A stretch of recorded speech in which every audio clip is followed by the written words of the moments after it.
The Appalachian Horror, written by Subaruligan. I grew up in southern Appalachia, in western North Carolina, 30 minutes outside of the town of Asheville. The hills and hollers of the Appalachian Mountains are some of the oldest mountains in the world, with some of the rock formations dating back over 1 billion years. That quite literally means they were here before there were terrestrial animals. As with most things that have been on the earth for a long time, there are inexplicable anomalies, both benevolent and malevolent. For example, the Brown Mountain Lights. Never in my life have I ever felt threatened or uneasy when witnessing them from Wiseman's view. They are neither good nor evil, they just are. On the benevolent side, sometimes when you walk through an abandoned old church, up near Mom and Dad's property line, you can feel good, warm, and happy energy. It's like that first warm day of summer, when the sunshine is not too hot, but it's not too cold.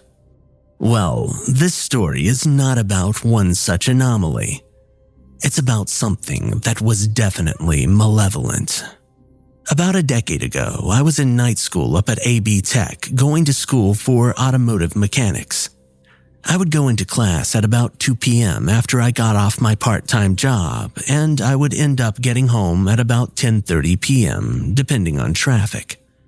Every night, I drove the same road in my old 1973 W200 Dodge pickup. Some nights it would get rather boring and I would take a different route, jump off of I-40 and drive the back roads. On this particular evening, I had decided to just stay on I-40 because I just wanted to go home and go to bed. It was Thursday and there was no class on Friday, and I wanted to go to bed early so I could get out into the woods and go hiking early tomorrow morning to watch the sun come up. As I jumped off I-40 onto the exit where my parents lived, the night seemed to get darker, and none of the animals that I could hear through the rolled-down windows made any more noise. The cab of my truck became smaller and smaller, and my breathing quickened. I have never faced any kind of anxiety in my life, but at that moment, something felt off, and there was no way I could put my finger on what it was. I came to a stop on the exit ramp. I turned to go down the road and I happened to notice that the gas station off the exit where Mom and Dad lived had no lights on.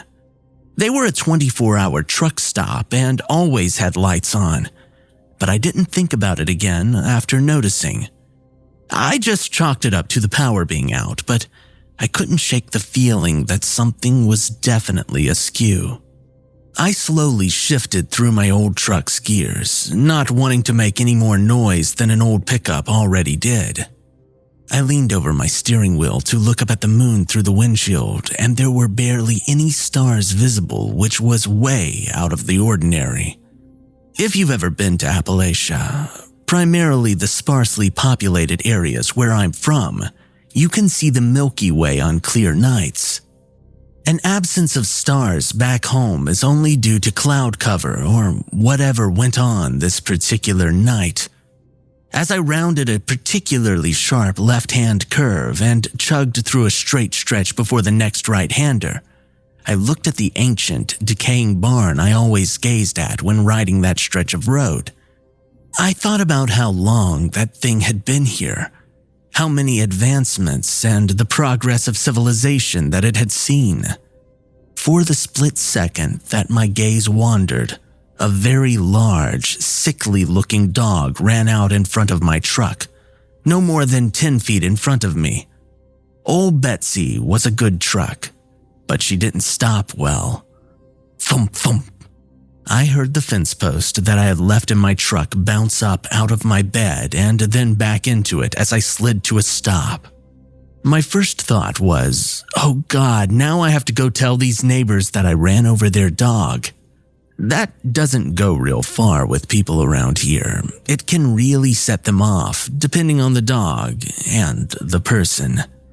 As I sat there breathing in the smell of burning rubber, something else found its way to my nose. The stench of rotting flesh. It's not a smell that you forget once you smell it one time. I didn't pay much attention to it at the time. I just chalked it up to some rotting roadkill nearby. Finally, I thought to myself, let me go and check and see who this dog belongs to. I pushed my clutch in, shifted to reverse, and as I looked in my rearview mirror, illuminated by the haunting glow of my reverse lamps, was the same dog. Only it wasn't on 4 legs anymore. It had stood up like a man well over 10 feet tall. Only then did it dawn on me that the front of my truck was every bit of 5 feet tall, and this dog was every bit of 5 feet tall at the shoulder on all 4s. As it turned its head to look in the direction of my truck, I caught only a glimpse of the creature. It was not a dog. It was not a man. It was somewhere in between, and at the same time entirely separate altogether. Its skin hung loose off of its emaciated and thin frame. Like a raccoon, bits of matted fur and dirt and mud clung to its legs like a disease. The right arm seemed a little longer than the left, and they both hung abnormally low in relation to either animal that this creature seemed to be. As it regained its senses, it turned and looked into the mirror like it knew exactly where I was sitting. The face was that of a man, but the very edges of its face seemed to not be totally defined. They seemed to move and change like something you would see at a cellular level in a scientific documentary. There were no eyes, but only eye sockets where the eyes should have been. No hair, and the skin that was dripping off of its face was a cold, lifeless gray color. The nose was short and shoved into its face like a bulldog, but the teeth still haunt me. It was definitely carnivorous and true to the form of the rest of its unnatural look. Many of the teeth didn't seem to be arranged in a natural way in its mouth. They seemed to fill and spill forth from the indefinable face, almost like they knew the horror that they occupied and were searching for a way out. It stared through my life, into my eyes, and past my soul. It seemed like an eternity, but it could not have been more than 5 seconds that I sat there paralyzed. A light came on in the house next to the road, causing the creature to snap its gaze in that direction and tear off into the woods on its back 2 legs like a man. I jammed my old truck in first gear and roasted my tires all the way through first, snatched second gear, and drove as fast as I could home.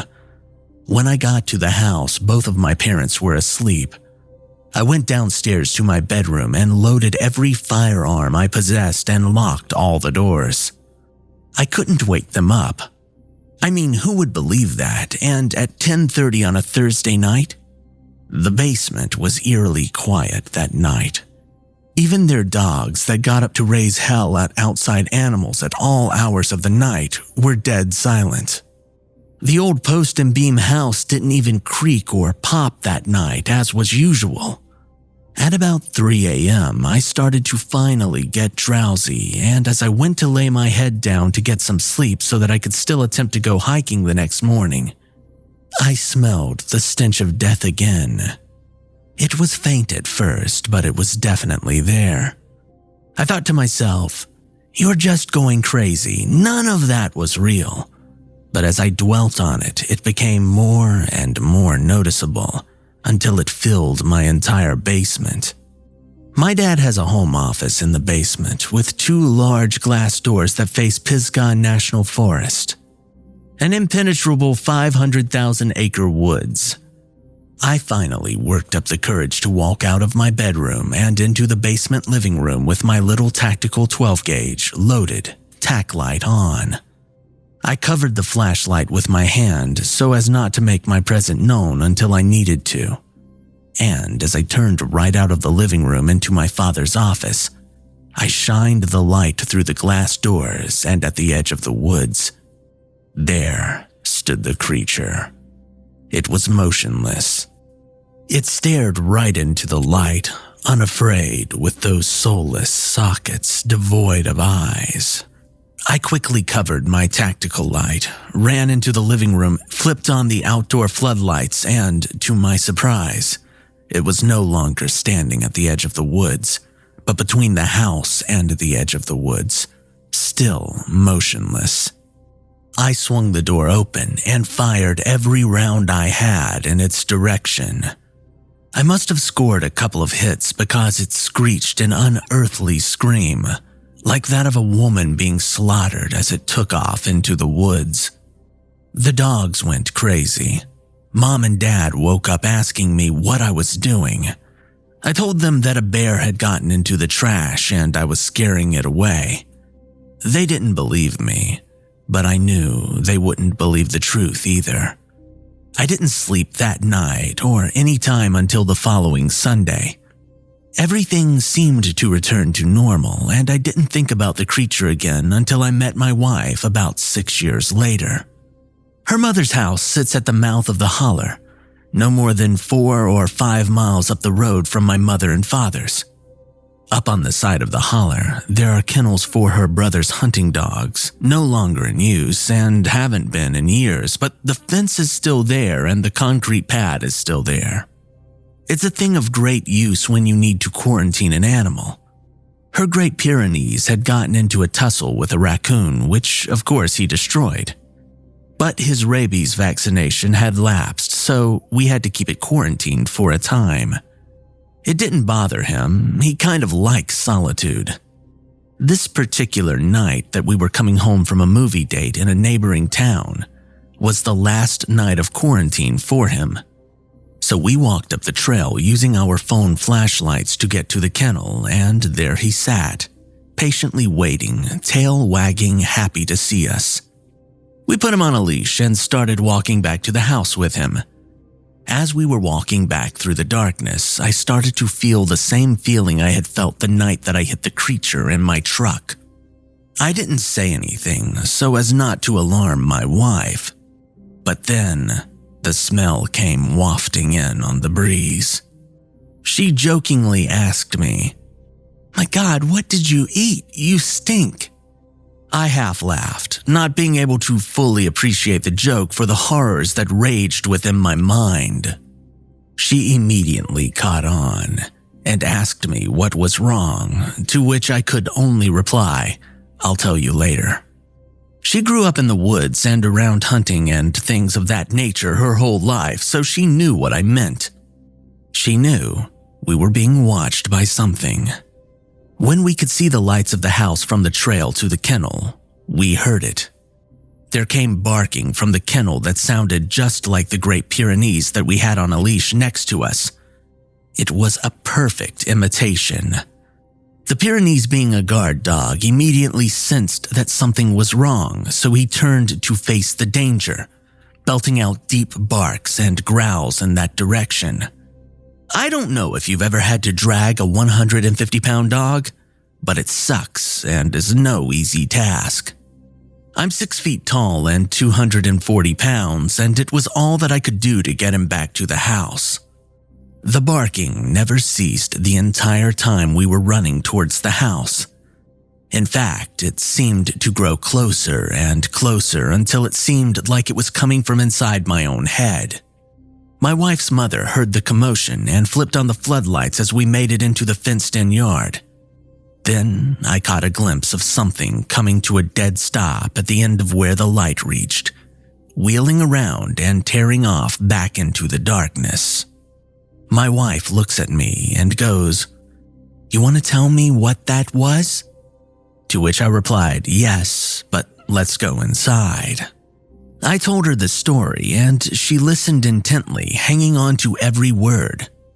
Her family came from a long line of granny witches and other supernatural healers of the Appalachians, So, her older sister came over the next morning with some herbs and chants to bless the property and to ward off evil. I suggested we go up to the dog kennels and do them as well. When we got to the kennels, they were completely destroyed. The very concrete foundation was cracked and the chain link fence was torn off of its posts. The dog houses were destroyed and the place reeked of the stench that followed the creature. My wife's older sister just went about her business like normal and blessed the place, burnt some herbs, and led us back onto the property. When we got in the house, she wheeled about on us suddenly and instructed us very firmly to never go into the woods after dark. Not until this thing left me alone. To make a long story short, my wife joined the military and she ended up getting stationed in Delaware. Well, as someone who's lived around fairly large mountains and endless wilderness their entire life, Delaware is pretty terrible. At least, that was my thought when we first moved into the middle of a 50,000 plus population city. Fortunately, though, it didn't take us long to find a house in a sleepy little community further south. We purchased the house and moved in with haste. We were both very grateful and glad to be out of the city and into a rural setting once again. The land in Delaware seems lifeless in comparison to Appalachia. The sparsely populated woods don't possess any energy that goes one way or the other, and the ground doesn't seem to be alive like it is in Appalachia. Having not thought about the creature in a long time, I resumed staying outside after dark and playing with our dogs in our rather large yard that borders a small patch of woods. Well, last night, I went outside to play with the dogs, and as darkness fell, I built a decent-sized fire in my fire pit and consumed some good old-fashioned Appalachian cough syrup from a mason jar. And just as the fire was dying down, my American bulldog tore off towards the woods. He has a habit of running off to go on adventures, so my immediate instinct was to chase him down in the yard and tackle him so that he could not get away. As I tackled his 110-pound ass to the ground and threw him in a fireman's carry over my shoulder, I heard him begin to bark. Only the bark was not coming from him. The only sound coming from him was a deep rumbling growl, a noise I've never heard him make. It was a threatening noise. Something was definitely wrong, and as I ran with him on my shoulders back to the house, the stench of death again began to fill the air. The two other dogs must have caught wind of what was happening, and they met me at the back door, which I threw open, slammed shut, locked, and again loaded all of my firearms. How could this thing have followed us 650 miles up here? As I flipped my floodlights on, at the backside of my house, several of the bushes and small trees at the forest edge were still shaking like something had just run through them. My dogs went crazy all night, barking and howling and attempting to get out of the windows. I didn't sleep a bit, and I don't think I will for a while. I know for sure I won't be in the woods after dark ever again in my life. Not until this thing is gone.